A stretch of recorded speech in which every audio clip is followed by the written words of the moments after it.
ರೈತರಿಗಾದ ಅನ್ಯಾಯನ ಊರ್ ಜನದ ಮುಂದೆನೆ ತಿಳಿಸ್ಬೇಕು ಅಂತ ಎಲ್ರೂ ಅಶ್ವಥ್ ಕಟ್ಟೆ ಹತ್ರ ಸೇರ್ಸಿದ್ವಿ. ಇನ್ಶೂರೆನ್ಸ್ ಹಣಕ್ಕೋಸ್ಕರ ಈ ಕೊಲೆ ಆಗಿದೆ ಅಂತ ಹೇಳಿದಾಗ ಇನ್ಶೂರೆನ್ಸ್ ಕಂಪನಿಯವರು ಭಯ ಪಟ್ರು. ಶಂಕರಣ್ಣಂಗೆ ಗೊತ್ತಿಲ್ಲದೆ ಇನ್ಶೂರೆನ್ಸ್ ಮಾಡಿಸಿದ್ದಾರೆ ಅಂತ ಹೇಳಿದಾಗ ಯಾರು ನಂಬಲೇ ಇಲ್ಲ. ಆಗ ಹೇಗ್ ಮಾಡಿಸಿದ್ರು ಅಂತ ನಾನು ಎಕ್ಸ್ಪ್ಲೇನ್ ಮಾಡಿದೆ. ಇನ್ಶೂರೆನ್ಸ್ ಕಂಪನಿ ಓನರ್ ಇರಿಟೇಟ್ ಆದ್ರು. ನಮ್ಮನ್ನೇ ಕೊಲೆಗಾರ ಅಂತ ಹೇಳ್ತಿರೋ ತರ ಮಾತಾಡ್ತಿದ್ದೀರಾ ಅಂದ್ರು. ಆದ್ರೆ ನಿಜವಾದ ಕೊಲೆಗಾರ ಪಕ್ಕದಲ್ಲಿ ನಿಂತ್ಕೊಂಡು ಅವ್ನ್ಗೆ ಏನೂ ಗೊತ್ತಿಲ್ದಿರೋ ತರ ಇದ್ದ. ಜನದ ಮೋಸ ಮಾಡಕ್ಕಂತಾನೆ ಹೊಸ ಮೊಬೈಲ್ ಕಂಪನಿ ಓಪನ್ ಆಗಿದೆ, ಫ್ರೀ ಸಿಮ್ ಕೊಡ್ತಾ ಇದೀವಿ, ಅದು ಕಿಸಾನ್ ಕಾರ್ಡ್ ಇರೋ ರೈತರಿಗೆ ಮಾತ್ರ ಅಂತ ಹೇಳಿ ಇನ್ಶೂರೆನ್ಸ್ ಪೇಪರ್ಸ್ ಮೇಲೆ ಸೈನ್ ಮಾಡಿಸ್ಕೊಂಡಿದ್ದಾರೆ ಅಂತ ಹೇಳಿದ್ವಿ. ನಾನು ಈ ಕೇಸ್ ತಗೊಳಕ್ ಕಾರಣ ಇಲ್ಲಿಗೆ ಹೇಗ್ ಬಂದೆ, ನನ್ನ ಅನುಮಾನ ಯಾರಿಂದ ಶುರು ಆಯ್ತು, ಕಡೆಗೆ ನಾವು ಹೋದ ದಾರಿ, ಶಂಕರಣ್ಣನೇ ತೋರ್ಸ್ಕೊಟ್ಟಿದ್ದ ದಾರಿ, ಇವೆಲ್ಲವನ್ನು ಒಂದೊಂದಾಗೆ ಜನರ ಮುಂದೆ ಬಿಚ್ಚಿಡ್ತಾ ಹೋದೆ. ನಮ್ ತಲೆಗೆ ಎಷ್ಟು ಕೆಲ್ಸ ಕೊಟ್ರು ಏನ್ ನಡೆದಿರ್ಬೋದು ಅಂತ ಅರ್ಥನೇ ಆಗ್ಲಿಲ್ಲ. ಸೋತ್ ನಿಂತಾಗ ಶಂಕರಣ್ಣ ಅವರೇ ದಾರಿ ತೋರ್ಸಿದ್ರು.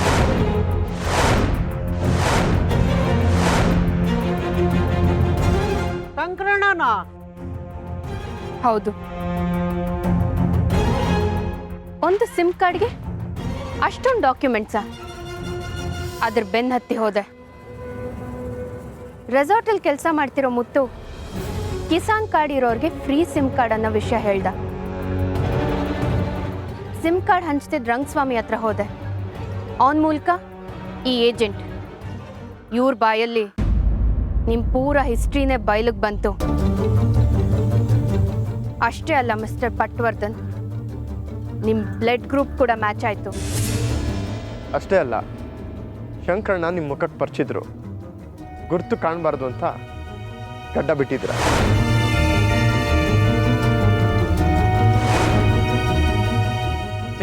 ನಮ್ಮ ಕಂಪ್ನಿ ಉದ್ದೇಶ ರೈತರ ಕುಟುಂಬಕ್ಕೆ ಸಹಾಯ ಆಗಲಿ ಅಂತ. ನಿಮ್ಮಂಥವ್ರು ಮಾಡೋ ಕಚಡ ಕೆಲಸದಿಂದ ನಮ್ಮ ಕಂಪ್ನಿ ಮರ್ಯಾದೆನೇ ಬೀದಿಗೆ ಬಂದ್ಬಿಡ್ತಾಳ್ರಿ.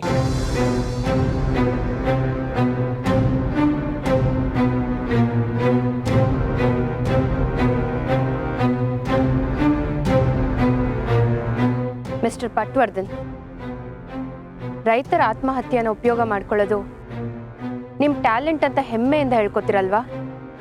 ಯಾರೇ ಆಗಲಿ ಇನ್ಶೂರೆನ್ಸ್ ಮಾಡಿಸೋದು ಅವ್ರ ಆಪತ್ಕಾಲಕ್ಕೆ ಉಪಯೋಗ ಆಗುತ್ತೆ ಅಂತ, ಅವ್ರ ಸತ್ ನಂತರ ಅವ್ರ ಕುಟುಂಬಕ್ಕೆ ಉಪಯೋಗ ಆಗುತ್ತೆ ಅಂತ. ಆದರೆ ನಿಮ್ಮಂಥವ್ರು ಮಾಡೋ ಕೆಟ್ಟ ಕೆಲಸದಿಂದ, ಒಳ್ಳೆ ಉದ್ದೇಶದಿಂದ ಮಾಡಿರೋ ಕಂಪನಿಗಳ ಮೇಲೂ ಜನ ನಂಬಿಕೆ ಕಳ್ಕೊತಿದ್ದಾರೆ. ನೀವು ಅಮಾಯಕ ರೈತರನ್ನ ಮಾತ್ರ ಅನ್ಯಾಯ ಮಾಡಿಲ್ಲ, ನಿಮ್ಮನ್ನ ನಂಬಿರೋ ಒಂದು ಕಂಪನಿನ ಲೂಟಿ ಮಾಡಿದ್ದೀರಾ. ಅಷ್ಟೇ ಅಲ್ಲ, ಅಮಾಯಕ ಹೆಣ್ಮಕ್ಳ ಮಾಂಗಲ್ಯ ಕಿತ್ಕೊಂಡಿದ್ದೀರಾ. ರೈತರ ಆತ್ಮಹತ್ಯೆ ದುರುಪಯೋಗ ಪಡಿಸ್ಕೊಂಡಿರೋ ಇಂಥ ಬೇವಸ್ತಿನ ಒಡಸ್ತಾ ಇದ್ದಾನ. ದಯವಿಟ್ಟು ನನ್ನ ಮಾತು ಕೇಳಿ.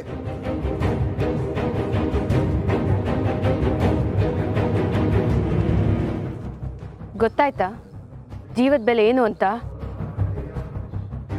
ಹಣ ಬೇಕಾದ್ರೆ ಸಂಪಾದನೆ ಮಾಡ್ಬೋದು, ಆದ್ರೆ ಹೋದ ಜೀವನ ಬದುಕೋ ಶಕ್ತಿ ಯಾರಿಗೂ ಇರಲ್ಲ. ಅಂತ ಅಮಾಯಕ ರೈತರನ್ನ ಕೊಲ್ಲಕ್ಕಾದ್ರೂ ಹೇಗ್ ಮನ್ಸು ಬಂತು ನಿಮ್ಗೆ? ಹಣಕ್ಕೋಸ್ಕರ ಹೆಣ ಉರುಳಿಸೋ ನಿಮ್ಮಂಥ ಕೊಲೆಗಾರರಿಗೆ ಮನುಷ್ಯರ ಮಧ್ಯೆ ಬದುಕೋ ಯೋಗ್ಯತೆ ಇಲ್ಲ. ಪಿಸಿ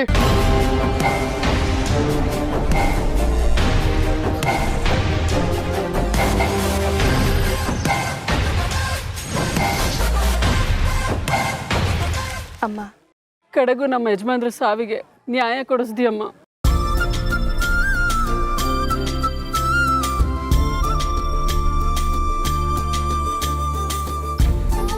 ವಿನಾಯಕ್, ನಗರ ಜೀವನ ನೋಡೋಕ್ಕೆ ಚಂದ, ಆದರೆ ಬದುಕಕ್ಕೆ ಈ ಹಳ್ಳಿನೇ ಚಂದ. ನಿಮಗೀಗಾಗಲೇ ಅರ್ಥ ಆಗಿರುತ್ತೆ. ಸಾಧ್ಯವಾದರೆ ನಿಮ್ಮ ತಂದೆ ದಾರಿಯಲ್ಲೇ ನೀವು ನಡೆಯೋ ಪ್ರಯತ್ನ ಮಾಡಿ. ಖಂಡಿತ ಮೇಡಮ್. ಬರ್ತೀನಮ್ಮ.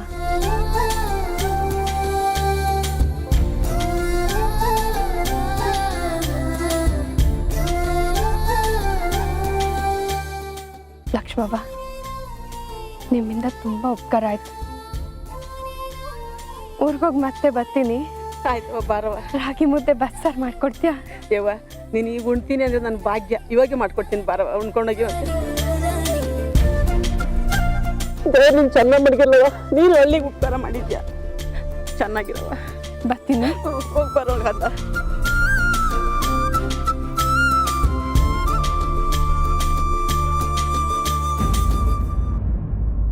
ನಿಮ್ಮ ಬಗ್ಗೆ ಡಿಪಾರ್ಟ್ಮೆಂಟಿಗೆ ತಿಳಿಸಿದ್ದೀನಿ. ಇನ್ನು ನೀವುಂಟು, ಡಿಪಾರ್ಟ್ಮೆಂಟ್ ಉಂಟು. ಅಕ್ಕ ಹೊರಡೋಣ.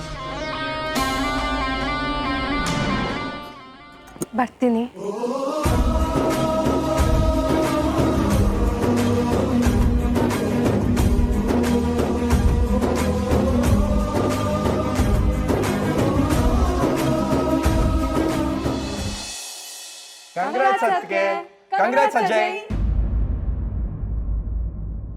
ನೀವಿಬ್ರು ಸೇರ್ಕೊಂಡು ವಾಸುದೇವಪುರದಲ್ಲಿ ನಡೀತಾ ಇದ್ದ ಆ ರೈತರ ಕೇಸನ್ನು ಸಾಲ್ವ್ ಮಾಡಿದ್ರಂತೆ.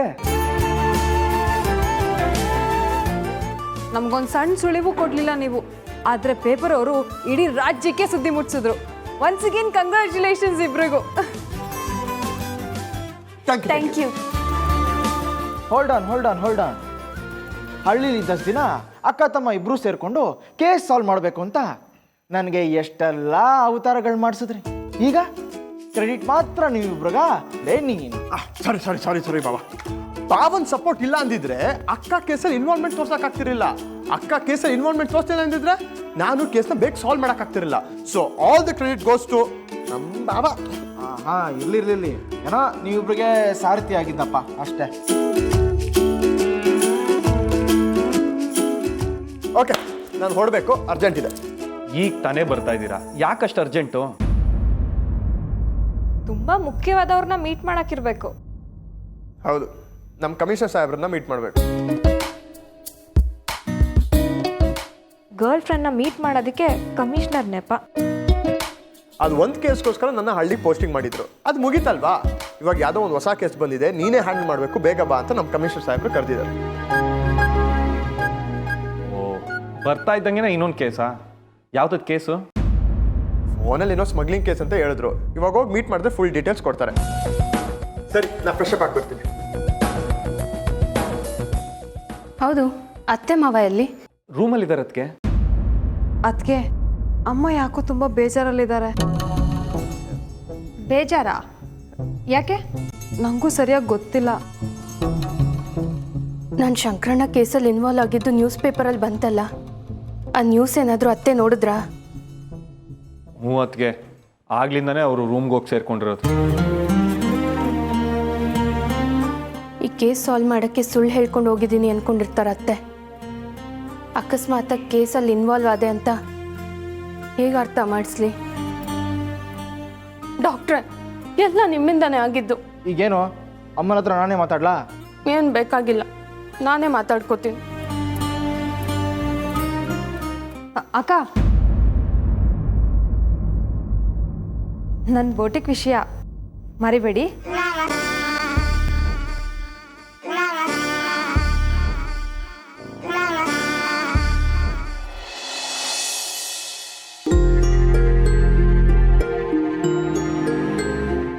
ರುಕ್ಮಿಣಿ, ಎಷ್ಟು ಓದಿದ್ರು ಅಷ್ಟೇ, ಸಮಾಧಾನ ಮಾಡ್ಕೊ.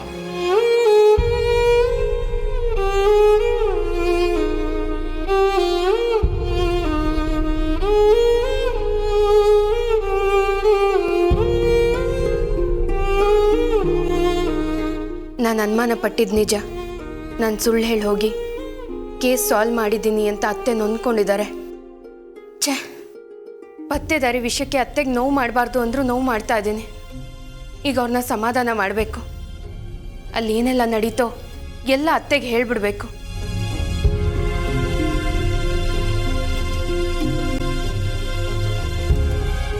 ಅತ್ತೆ,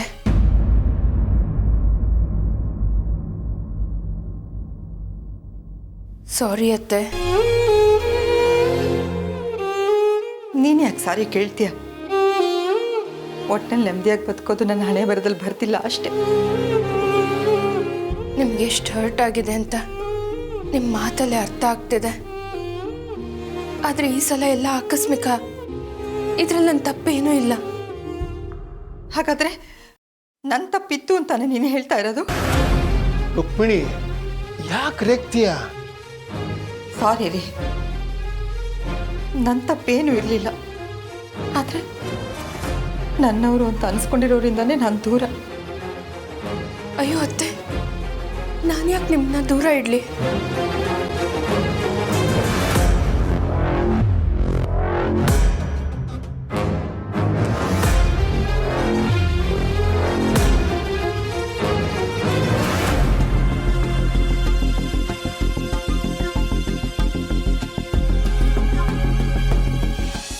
ಈ ರೀತಿ ನೋಡ್ಬೇಡಿ ಅತ್ತೆ.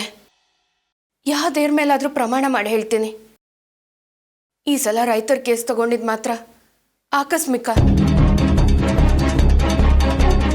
ಎಲ್ಲ ವಿಷಯನೂ ಹೇಳ್ಬಿಡ್ತೀನಿ, ಆದರೆ ನೀವು ನಿಮ್ಮ ಮಗನ ಮಾತ್ರ ಏನು ಹೇಳಬೇಡಿ. ಅವ್ರು ಒಳ್ಳೆ ಉದ್ದೇಶ ಇಟ್ಕೊಂಡೇ ಈ ಕೆಲಸ ಮಾಡಿದ್ರು. ರೆಸ್ಟ್ಗೆ ಅಂತಲೇ ನನ್ನ ಕರ್ಕೊಂಡೋದ್ರು. ಸ್ನೇಹಿತ ಕಷ್ಟದಲ್ಲಿದ್ದಾನೆ, ಸಹಾಯ ಮಾಡು ಅಂತ ರೈತರ ಕೇಸ್ನ ತಗೊಳ್ಳೋ ಹಾಗೆ ಮಾಡಿದ್ರು. ಒಬ್ಬ ರೈತನ ಸಾವಿನ ಹಿನ್ನೆಲೆ ಹುಡುಕ್ತಾ ಹೋದೆ. ಆಗ 9 ಜನ ರೈತರ ಕೊಲೆ ವಿಷಯ ಬೆಳಕಿಗೆ ಬಂತು. ಒಂದು ರೀತಿಯಲ್ಲಿ ಆ 9 ಜನರ ಸಾವಿಗೆ ನ್ಯಾಯ ಕೊಡ್ಸೋಕ್ಕೆ ಕಾರಣ ನಿಮ್ಮ ಮಗ ಅಂತಾನೆ ಹೇಳ್ಬೋದು. ನಿಮ್ಮ ಕೋಪ ದುಃಖ ಕಡಿಮೆ ಆಗೋದಾದ್ರೆ ಒಂದು 4 ಮಾತು ಬೈದು ಬಿಡಿಯತ್ತೆ, ಆದರೆ ಈ ಥರ ನೊಂದ್ಕೊಂಡು ಕೂರಬೇಡಿ. ನನಗೀಗಾಗಿರೋ ನೋವು ಅಷ್ಟು ಸುಲಭವಾಗಿ ಕಳೆಯುವಂಥದ್ದಲ್ಲ. ಅತ್ತೆ, ಪ್ರತಿಭಾ,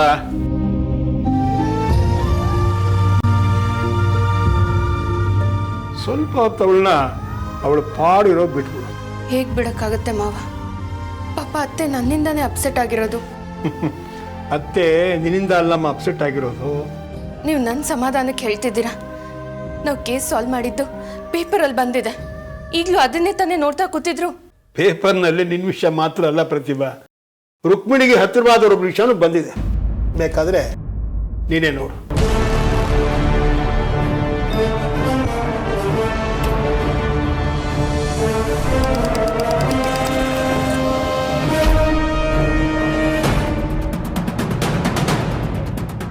ಇದಕ್ಕೂ ಅತ್ತೆಗೂ ಏನು ಸಂಬಂಧ?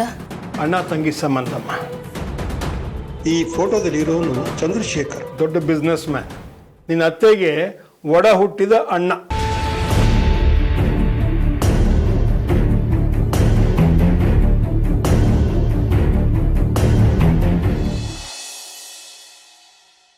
ನಂಗೆ ಒಂದು ವಿಷಯ ಅರ್ಥ ಆಗ್ತಿಲ್ಲ. ಅವ್ರು ಯಾರೂ ಒಂದಿನೂ ನಮ್ಮ ಮನೆಗೆ ಬಂದಿಲ್ಲ, ತವ್ರ ಮನೆ ಅಂತ ಅತ್ತೆನೂ ಹೋಗಿಲ್ಲ, ಅವ್ರ ಬಗ್ಗೆ ನಮ್ಮ ಹತ್ರ ಮಾತಾಡಿದವರು ಅಲ್ಲ. ನಾವು ನಿಮ್ಮ ತವ್ರ ಮನೆ ಬಗ್ಗೆ ಮಾತಾಡಿದ್ರೆ ನೀವೇನು ಉತ್ತರ ಕೊಡದೆ ಎದ್ದು ಹೋಗ್ತಾ ಇದ್ರಿ.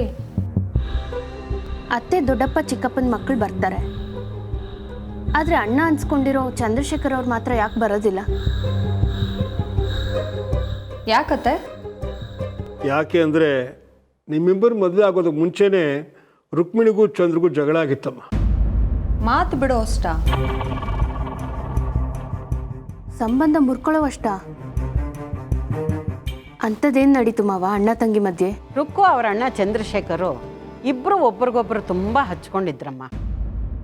ಅವರಿಬ್ಬರ ಸಂಬಂಧ ಅಣ್ಣ ತಂಗಿ ಹಾಗಿರ್ಲಿಲ್ಲಮ್ಮ, ಅಪ್ಪ ಮಗಳ ಥರ ಇತ್ತು. ಅಷ್ಟರ ಮಟ್ಟಿಗೆ ಅನ್ಯೋನ್ಯತೆ ಇತ್ತು ಅವರಿಬ್ಬರಲ್ಲಿ. ನಾನು ಆ ಮನೇಲಿರೋವರೆಗೂ ನನ್ನ ತಂದೆ ಸ್ಥಾನ ತುಂಬಿದವನೇ ನಮ್ಮಣ್ಣ. ಆಮೇಲೆ ಮದುವೆ ಆಗಿ ಇಲ್ಲಿಗೆ ಬಂದೆ. ನಮಗೆ ಪ್ರಶಾಂತ್ ಹುಡ್ದ.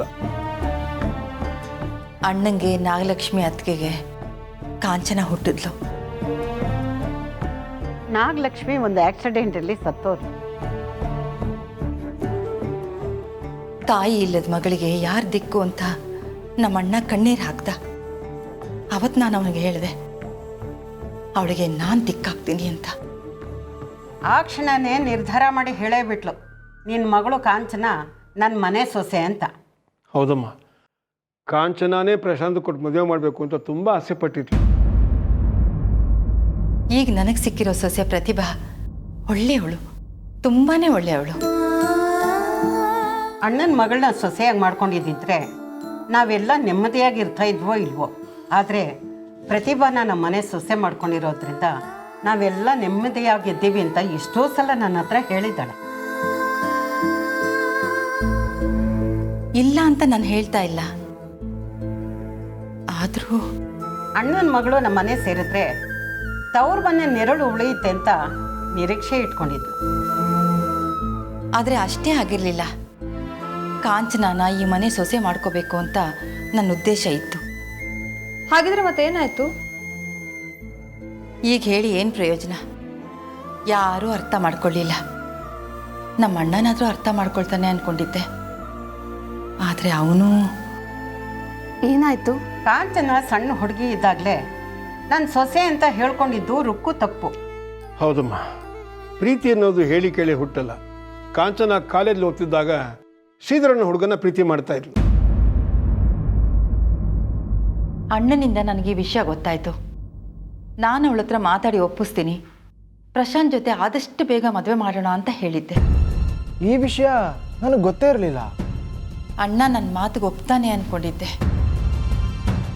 ಆದರೆ ಅವನು ಒಪ್ಲಿಲ್ಲ ಚಂದ್ರಶೇಖರ್. ಮೊದಲೇ ತಾಯಿನ ಕಳ್ಕೊಂಡಿರೋ ಮಗಳು ತಾಯಿ ಪ್ರೀತಿ ಸಿಗಲಿ ಅಂತ ಸುಶೀಲನ ಮದುವೆ ಮಾಡಿಕೊಂಡ್ರೆ ಅವಳಿಂದನೂ ಪ್ರೀತಿ ಸಿಗಲಿಲ್ಲ. ಈಗ ಅವಳು ಇಷ್ಟಪಟ್ಟಿರೋ ಹುಡುಗನ ಮದುವೆ ಮಾಡಿಕೊಂಡ್ರೆ ಸುಖವಾಗಿರ್ತಾಳೆ ಅಂತಂದ. ಮಗಳ ಮನಸ್ಸು ನೋಯಿಸೋದಕ್ಕೆ ನನಗಿಷ್ಟ ಇಲ್ಲ. ನೀನು ನೊಂದ್ಕೊಳ್ದೆ ಮಗಳ ಮದುವೆಗೆ ಬಾ ಅಂತ ಮನೆಯವ್ರಿಗೂ ಬಂದಿದ್ದ ಮದುವೆ ಕರೆಯೋದಕ್ಕೆ. ಅತ್ತೆ ಮದ್ವೆಗೆ ಹೋದ್ರಾ? ಇಲ್ಲಮ್ಮ. ಹೇಗೆ ಹೋಗೋಕ್ಕಾಗತ್ತೆ? ನನಗೂ ಸ್ವಾಭಿಮಾನ ಇಲ್ವಾ? ನನ್ನ ಮನೆ ಸೊಸೆ ಆಗ್ಬೇಕಾಗಿರೋ ಹುಡುಗಿ ಬೇರೆಯವ್ರ ಮನೆ ಸೊಸೆ ಆಗೋದನ್ನ ಕಣ್ತುಂಬ ನೋಡ್ಕೊಂಡ್ಬರ್ಬೇಕಾಗಿತ್ತಾ? ಹೋಗಲಿಲ್ಲ. ಅವ್ರ ಅಣ್ಣನ ನೆನಪು ಬಂದಾಗೆಲ್ಲ ನಿಮ್ಮ ಮತ್ತೆ ಕಣ್ಣು ತುಂಬಿಕೊಡೋದು ಈಗಲೂ ನಿಂತಿಲ್ಲ. ಇಷ್ಟಕ್ಕೂ ಪ್ರಶಾಂತ್ ಯಾವುದ್ರಲ್ಲಿ ಕಮ್ಮಿ ಇದ್ದ? ತವ್ರ ಮನೆ ದಿಕ್ಕಾಗತ್ತೆ ಅಂತ ನಮ್ಮಣ್ಣ ಹೇಳಿ ಹೇಳಿ ನನಗೆ ತವ್ರ ಮನೆನೇ ಇಲ್ದಾಗ ಮಾಡ್ಬಿಟ್ಟ. ಇನ್ನು ನಿನ್ನ ಪಾಲಿಗೆ ನಾನು ಸತ್ತೋದೆ ಅಂತ ತಿಳ್ಕೊ ಅಂತ ಅವ್ರ ಅಣ್ಣನ ಬೈದು ಕಳಿಸ್ಬಿಟ್ಲಮ್ಮ. ಆದರೆ ಈಗ ಅಣ್ಣನ ಮನೇಲಿ ಲಕ್ಷ್ಮೀ ವಿಗ್ರಹ ಕಳೆದೋಗಿದೆ ಅಂತ ಕಂಗಾಲಾಗಿದ್ದಾಳೆ. ಅಣ್ಣನೂ ಕಂಗಾಲಾಗಿರ್ತಾನೆ. ಯಾಕೆಂದ್ರೆ ಕಳೆದೋಗಿರೋ ವಿಗ್ರಹ ಸಾಮಾನ್ಯವಾದದ್ದಲ್ಲ. ನಮ್ಮ ಕುಟುಂಬಕ್ಕೆ ತಲತಲಾಂತರದಿಂದ ಬಂದಿರೋ ವಿಗ್ರಹ ಅದು ನಮ್ಮ ಕುಟುಂಬಕ್ಕೆ ಗೌರವ ಪ್ರತಿಷ್ಠೆ ಆಗಿತ್ತು. ನಮ್ಮ ಮನೆ ದೇವರು ಲಕ್ಷ್ಮೀಪುರದ ಮಹಾಲಕ್ಷ್ಮಿ. ವರ್ಷಕ್ಕೊಂದ್ಸಲ ರಥೋತ್ಸವ ನಡೆಯುತ್ತೆ. ಆ ರಥೋತ್ಸವದ ದಿನ ಈ ಕಳೆದೋಗಿದೆಯಲ್ಲ ವಿಗ್ರಹ, ಅದನ್ನೇ ಇಟ್ಟು ಪೂಜೆ ಮಾಡೋದು. ಆ ರಥೋತ್ಸವಕ್ಕೆ ಸುತ್ತಮುತ್ತಲಿನ ಊರಿನ ಜನ ಎಲ್ಲ ಬಂದು ಸೇರೋರು. ಪೂಜೆ ಮುಗಿದ್ಮೇಲೆ ಆ ಲಕ್ಷ್ಮೀ ವಿಗ್ರಹ ಅಂತಂದು ನಮ್ಮ ಮನೇಲೇ ಇಟ್ಕೊಳ್ತಾ ಇದ್ವಿ. ರಥೋತ್ಸವಕ್ಕೆ ಇನ್ನೊಂದು ವಾರನೂ ಉಳಿದಿಲ್ಲ. ವಿಗ್ರಹ ಕಳೆದೋಗಿದೆ. ಲಕ್ಷ್ಮೀಪುರಕ್ಕೆ ನಮ್ಮಣ್ಣ ಯಾವ ಮುಖ ಇಟ್ಕೊಂಡು ಹೋಗ್ತಾನೆ? ಅಲ್ಲಿನ ಜನಕ್ಕೆ ಏನು ಉತ್ತರ ಕೊಡ್ತಾನೆ? ಒಂದು ಸಣ್ಣ ವಿಗ್ರಹ ನೋಡ್ಕೊಳ್ಳೋ ಯೋಗ್ಯತೆ ಅವ್ರಿಗಿಲ್ವಾ? ಇಲ್ಲ ಆ ವಿಗ್ರಹನ ಅವರೇ ಮಾರ್ಕೊಂಬಿಟ್ರ ಅಂತ ಯಾರಾದರೂ ಒಬ್ಬರು ಹೇಳಿದ್ರು ಮರ್ಯಾದೆಗೆ ಅಂಜು ನಮ್ಮಣ್ಣ ಎದೆ ಹೊಡ್ಕೊಂಡು ಪ್ರಾಣ ಬಿಟ್ಬಿಡ್ತಾನೆ.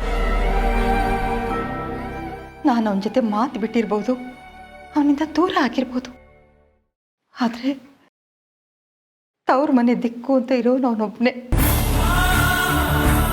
ಈಗ ಅವನ ಜೀವಕ್ಕೆ ಎಲ್ಲ ಆಪತ್ತಾಗತ್ತೋ ಅಂತ ನಂಗೆ ತುಂಬ ಭಯ ಆಗ್ತಾ ಇದೆ.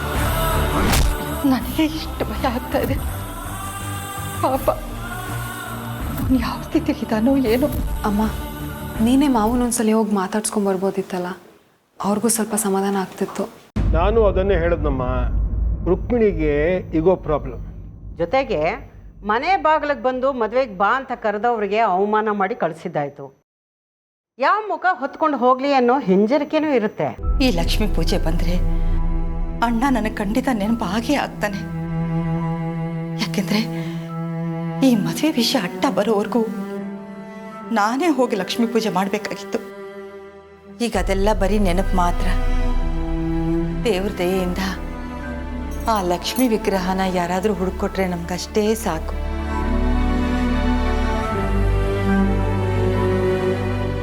ಓ, ಇವ್ರು ಯಾಕೋ ಇಂಡೈರೆಕ್ಟ್ ಆಗಿ ವಿಗ್ರಹನ ಪ್ರತಿಭಾನೇ ಹುಡುಕೊಳ್ಳಿ ಅನ್ನೋ ಥರ ಮಾತಾಡ್ತಿದ್ದಾರೆ. ಇವಳೇನಾದರೂ ಈ ಕೇಸ್ ತಗೊಂಡ್ರೆ ಮತ್ತೆ ನನ್ನ ಬೊಟ್ಟಿಗೆ ವಿಷಯ ಮರಿತಾಳೆ. ಅತ್ತೆ ಮನಸ್ಸಲ್ಲಿ ಏನಿದೆ ಅಂತ ಗೊತ್ತಾಗೋಕ್ಕೂ ಮುಂಚೆ ಈಗಲೇ ಹೋಗಿ ನನ್ನ ಬೊಟ್ಟಿಗೆ ವಿಷಯನ ಅವಳ ಹತ್ರ ಮಾತಾಡ್ತೀನಿ.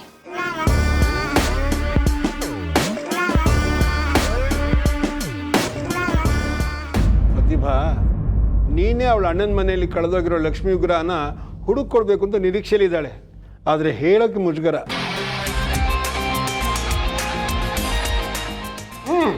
ಒಂದ್ಸಲ ಬಾಯ್ ಬಿಟ್ಟು ನೀನು ಪತ್ತೇದಾರಿಕೆ ಕೆಲಸಕ್ಕೆ ಹೋಗು ಅಂತ ಹೇಳಿದ್ರೆ ಮುಂದೆ ನೀನು ಪತ್ತೇದಾರಿ ಕೆಲಸಕ್ಕೆ ಹೋಗಬೇಡ ಅಂತ ಹೇಳೋಕ್ಕಾಗಲ್ವೇ? ಅದು ಹಿಂಜರಿಕೆ ಅವಳಿಗೆ. ಮುಂದೆ ನಾನು ಪತ್ತೇದಾರಿ ಕೆಲಸ ಮಾಡ್ತೀನೋ ಬಿಡ್ತೀನೋ ಬೇರೆ, ಆದರೆ ಈಗ ಅತ್ತೆ ಅಣ್ಣನ ಮನೇಲಿ ಕಳೆದೋಗಿರೋ ವಿಗ್ರಹನ ಪತ್ತೆ ಮಾಡೇ ಮಾಡ್ತೀನಿ.